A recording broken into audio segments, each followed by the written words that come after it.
Good evening. Welcome to the press conference for Belgium, Germany, the quarterfinal at the FIBA Women's EuroBasket. Belgium winning 83-59. Lisa Tomaitis, the head coach of Germany, and Frida Buhner have joined us. And Lisa, if you could please just give us an opening remark about the game and I guess the EuroBasket. Yeah, I mean, we knew we were in tough. Belgium are such a sound team, and I thought their experience really showed, their depth showed. But I was really proud of our team. I thought the first half was pretty well played, and we stayed with them. And, you know, they got hot at the beginning of the third quarter, and that's how games go. It's a game of runs, and unfortunately we couldn't counter. And then they just wear you down. So, yeah. Okay, Frida, thank you. I mean, I think we did a good job in the first half. Like Lisa said, we came out of the locker room very well. But then, again in the third quarter, we had it in all our games that we, are not as awake as we are in the beginning. And I think this really started, Belgium's run. And then, I mean, I felt it with myself that we just were too frustrated with ourselves. And I think we need to learn of this, that we need to stick together. And then, I mean, they have great players. I mean, Emma did an exceptional job. We said we're going to live with Emma scoring, but she was also a great facilitator. And everyone from, especially the starting five, did a very good job. And as Lisa said, they're very deep. And yes. Thank you, Frida. If you have a question, raise your hand and we'll get a microphone to you right here in the front row. Good night, Lisa. Despite of the result today, how important is this game and the ones to come into this competition to keep growing and waiting for the next year? Yeah, completely. That's what we said. I mean, everything from here on out is a bonus for us. It's very seldom you get an opportunity to be in a competition like this and really have nothing to lose. But for us, we're taking it as a ultimate learning opportunity, playing against a team like Belgium and the teams that we're going to face in the next few days as well. Every day that we get a chance to play together and be together and learn is going to help us moving forward. And we want to continue to be at these competitions and being at quarterfinals and eventually getting to a semifinal. So those are our goals. Okay, any more questions? Thank you very much, ladies. Great. Thank you. All right. Quick and painless. Thank you. In a couple of days. Yeah, you bet.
We're going to resume the press conference following Belgium's 83-59 win over Germany in the quarterfinals. Belgium will face Italy in the semifinals.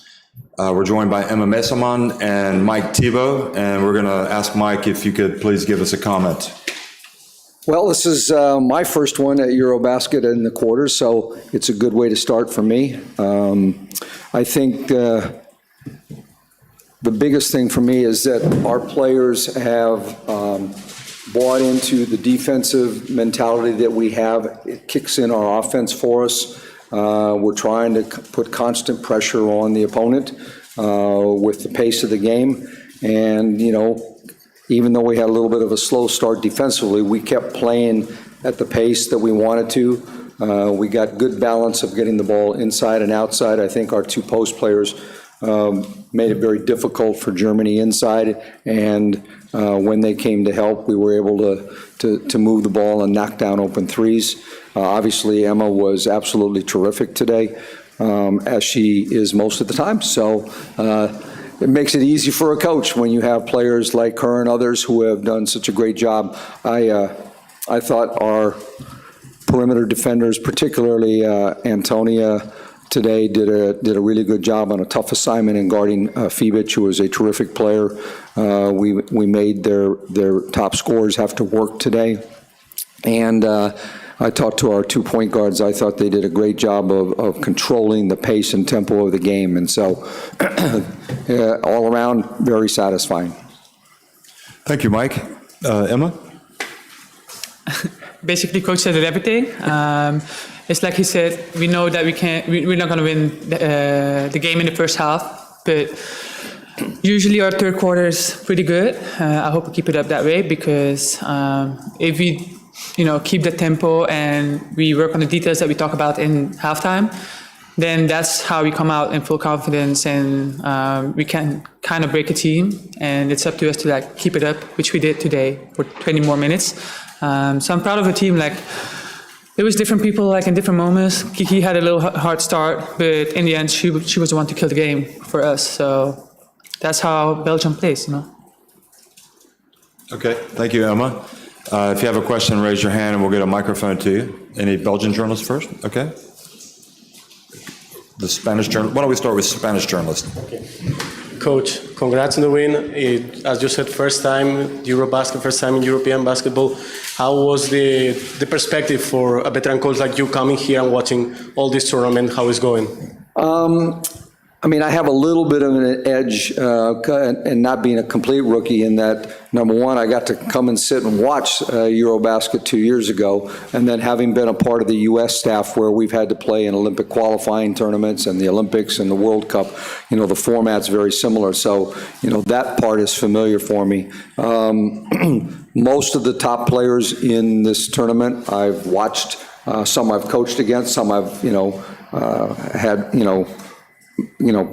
personal experience with and knowing, and so that's probably made it easier for me. But still jumping into it as the head coach of a team that's got a big target on our back, that's a little bit different. All I've heard, for probably a month is about being the defending champion. Except they're doing the defending. I'm trying to just guide it in the right way. So it's been a good experience. Not totally unfamiliar, but exciting to be going through it. Right here, please, in the green cap. Again, a little bit striking is the joy which you play with. Do you agree that you can see it on the pitch, on the field? I mean, when everything goes well, of course, it's more fun. But we know that everything goes together, If you play good defense, we are aggressive, then the offense gets flowing. So that's how we want to play our game. And then, basketball is a game of momentums. Sometimes they had it, but then we were mature enough to come back in the huddle, to talk everybody through it, because, we know each other. And then when you can turn it back around, then that's another thing that brings joy. So, yeah. Today you scored with one hand, you scored on one leg. That was luck. I'm sorry, that was luck? No, it's not. No, it's not luck, no. You have one of those days like this? Sometimes you have one of those days, but I think everybody since you were a kid, you do some moves by yourself on the basket, as do I still. That's one of the most fun moments, I think, that you really enjoy. And then all of a sudden, that move happens in the game. So that move was one of those moves, probably. You saw that as well, what she did today. Does she still amaze you? I told somebody a story the other day. I was watching film of one of our recent games. My wife was sitting in the hotel room, and I just, excuse my language, kept going, damn, that's a really good move. I'm really spoiled. I was spoiled coaching her in the WNBA, and obviously she was one of the main reasons that, I wanted to come and coach this team, because I know what she brings, not only just in her basketball skills, but her passion for the game and her desire to, have a team that plays the right way together. And I think that's one of the most exciting things about coaching this team, is that they have what I would call a basketball conscience. It's unselfish. We moved. I mean, again, tonight we had, I think, 27 assists on 33 baskets. And so, there aren't very many teams in the world that do that consistently. But right now, I think, for all of our prep games and then these 4 games in the tournament, we are assisting on close to 90% of our baskets. That's an incredible stat. Are there any more questions? If not, you want one more? Okay, Jose, I'll give you one more. Okay, Emma, again in a semifinals, how important it's for basketball in Belgium trying to keep growing, to try doing this, and especially, as we commented, next year, a World Cup can amplify even more this situation. Already it's important that we know that we're going to the Worlds now, to have that continuity. And for Belgium, we know there's a lot of people watching, a lot of kids. They even made fan villages in Belgium, and there's a lot of people. So once we were there, we were kids too, and now we're you're motivating kids to just follow their dreams, and it's not just luck. We worked hard for it. We showing that if you really want to, you work for it, and then it's possible. So we feel that support from the people, from the kids, from everybody, other countries too. So it helps us, and we help them. You saw the fan base we have tonight. Yeah, that's right. That's great. Well, thank you very much for joining us, and go rest up. Thanks.